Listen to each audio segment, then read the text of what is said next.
Alright, so Halls of Torment is currently sitting on an overwhelmingly positive review rating on Steam. It came out on May 24th and there's around 1,800 reviews. Does it deserve it? I think absolutely yes. This is, yet another Vampire Survivors game.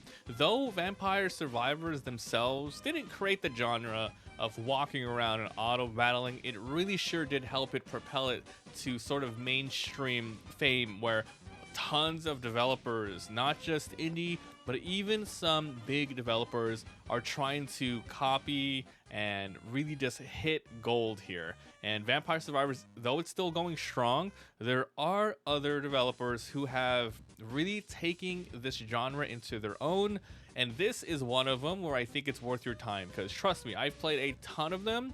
A lot of them are simple cash grabs that don't really do anything to improve on the overall system and make it more fun. This game, however, Halls of Torment, this is one of them you do need to check out. So it's $4.99 on Steam right now. So the gameplay of this game is very, very, very similar. You're going to be choosing a character, you're going to be choosing a map, and you survive for 30 minutes running around, killing enemies with different weapons that you find, slowly getting experience to level up, and then getting skills to augment your survivability, etc. Lots of different builds, lots of different characters. So let's go a little bit more into what makes this game a little bit different than Vampire Survivors. Let's go with the presentation.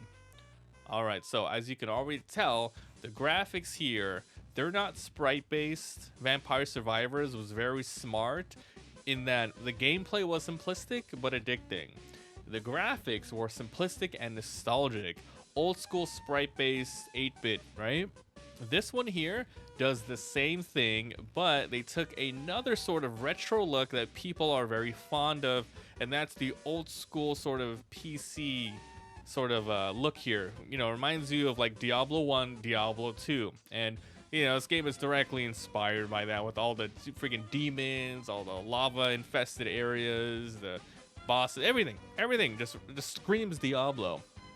So presentation, once again, smart. A lot of the other sort of Vampire Survivors games I play, they're pretty amateurish in terms of their design, and that's not saying that it can't look like cheap, it can't look cartoony, but it just didn't feel like there was enough depth to it to make it stand out. This game though does. You choose a character, and at the moment, this is early access review, there's going to be a lot more stuff later. There's around 7+ characters. All of them have different sorts of weapons. You have your swordsmen, archers, clerics. They all attack at their own different rates, and you run around and you level up.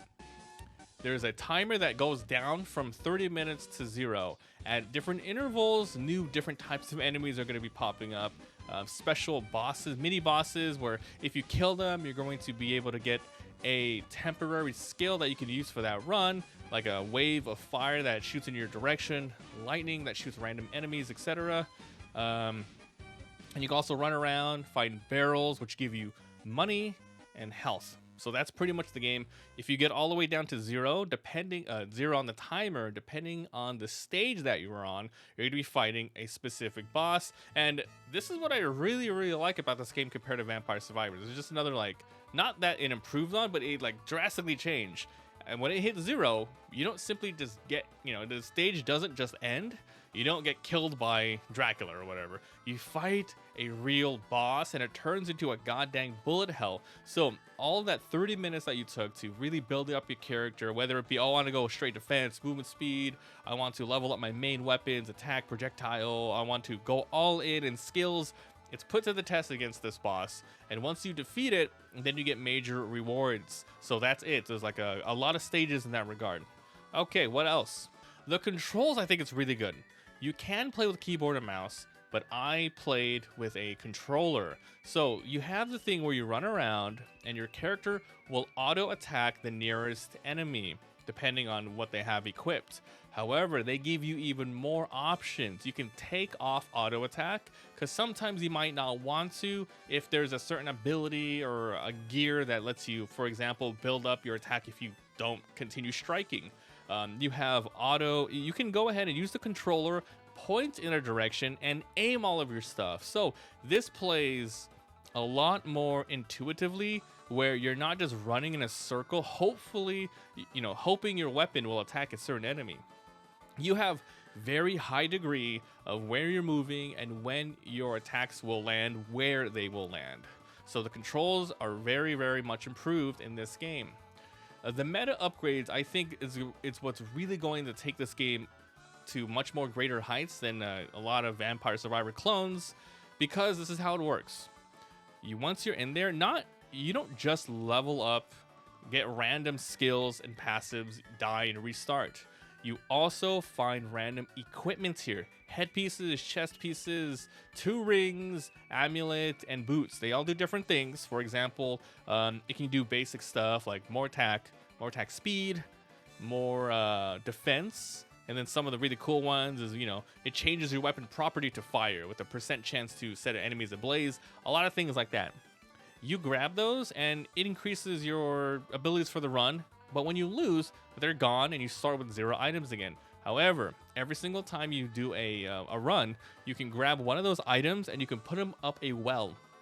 Using that well and then waiting for the run to be over, you can purchase the item to be used forever, so you can make different loadouts whenever you go. So you can slowly build up your arsenal of lots of different equipments and make even more builds before you even go in. And just like Vampire Survivors, you are also going to be spending the money on passive upgrades. Like, okay, more attack speed, more pickup range before you start. So you have the money for equipment and you have the money for passive upgrades. Another thing is other unlocks. The game really hinges the fact that it's not just go on a run, see how far you get. That's fun and all, but there is a much more meta progression than that. There's quest. Every character has a specific quest board. Every sort of stage has a specific quest board. Kill these amount of enemies, get this character to this level on this one, and use this ability this many times to kill them. Doing this will give you gold and permanent sort of passives to find in future runs. So there is a gigantic incentive to just experiment new characters, new combinations, and just goes.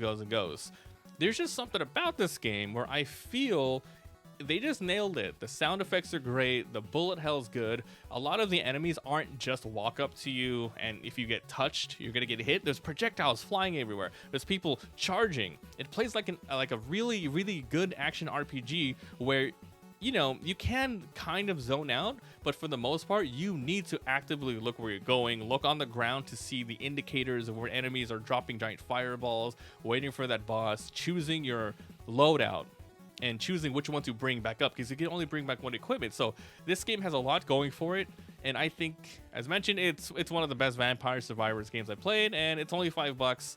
I'm going to be really playing this game a lot more when it finishes early access. I've played enough, about 8 to 10 hours, and I think it's a good game, and I'm not the only one who thinks so. The overwhelmingly positive reviews on Steam. So that's it. If you guys like the video, subscribe, all that good stuff. Let me know what you guys think of Halls of Torment down below. Come by Twitch, that's where I'm streaming it all. Thanks for watching, and we'll see you guys next time.